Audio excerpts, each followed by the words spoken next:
Interventions can seem confusing, so let's clarify a few of the differences. Clarifying and summarizing. Clarifying is used to ensure a clear understanding of what a group member is trying to convey. It is typically a response to vague or ambiguous statements. Summarizing, on the other hand, involves consolidating the main points of a discussion to ensure everyone is on the same page. It's more about encapsulating the broader content of a discussion or point out themes. 2. Interrupting and redirecting. Interrupting is used to prevent unproductive or distressing conversations by stopping them when necessary. Redirecting, however, is about guiding conversations back to the main focus of the session when discussions veer off topic or become unproductive, as an example. 3. Deflecting and extracting. Deflecting involves encouraging group discussions and shared knowledge when a question is beyond the counselor's expertise. Extracting is about pulling out specific important information or details from a group member's story to gain a deeper understanding. These interventions serve different purposes and are applied in distinct situations to facilitate effective group counseling. Extracting and extending. These are distinct interventions in group counseling, and here's how they differ. Extracting, its purpose is to involve obtaining specific and relevant information or details from a group member's story to gain a deeper understanding of a particular aspect of their narrative. The goal is to clarify or explore a specific issue or event in more detail. It is both intentional and meant to be quick. Timing. It is typically used when more information is needed to delve into a particular aspect of a member's story during the conversation. Counselors employ this intervention when they want to obtain additional details or clarification about a specific topic or event. Example: could you tell the group about one behavior you noticed during a conflict earlier? Extending, on the other hand, has a purpose of encouraging group members to elaborate on their thoughts and feelings, particularly about a specific topic. The aim is to promote self-reflection and to deepen the discussion. Its timing is employed when the counselor wants to facilitate deeper self-reflection or discussion. Extending is typically used to encourage group members to share more about their feelings rather than refining. It also is good for thoughts or experiences related to broader topics.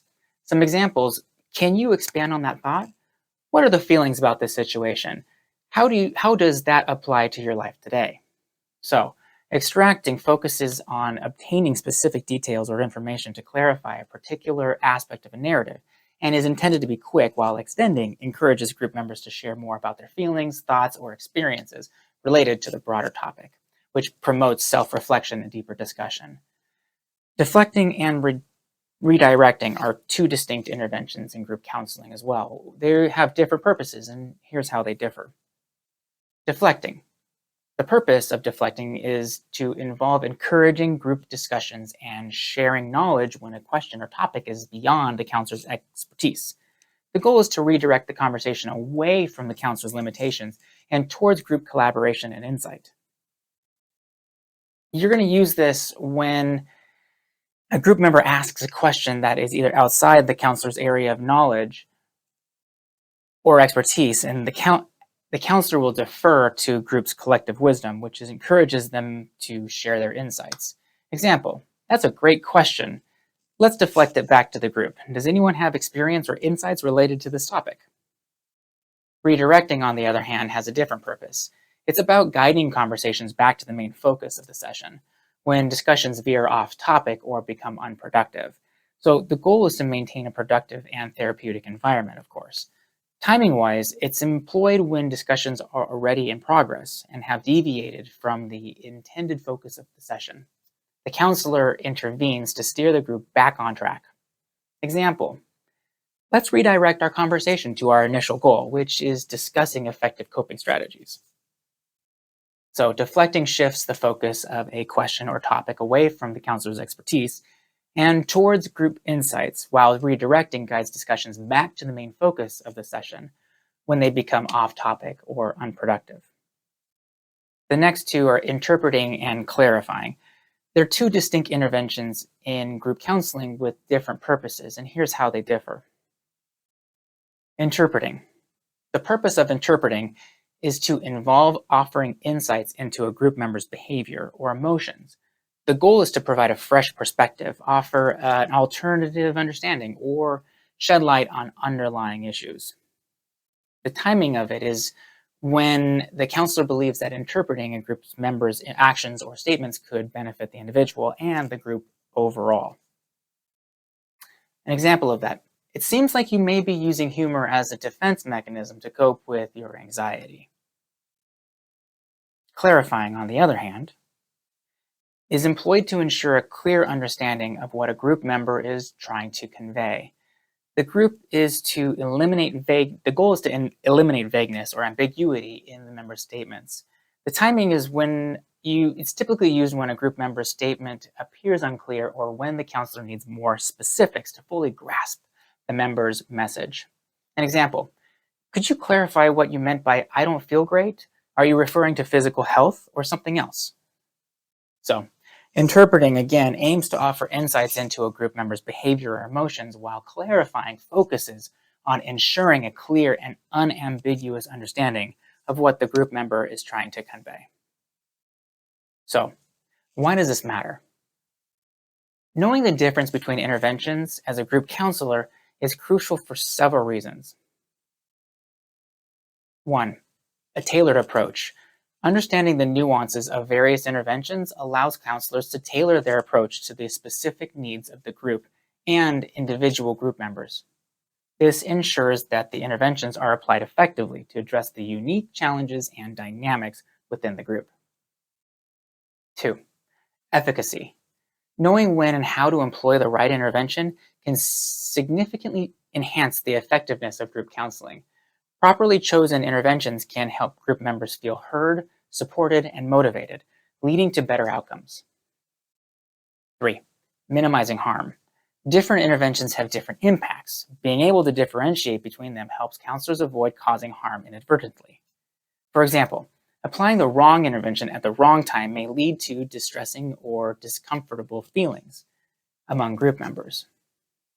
So, number 4, creating a safe environment.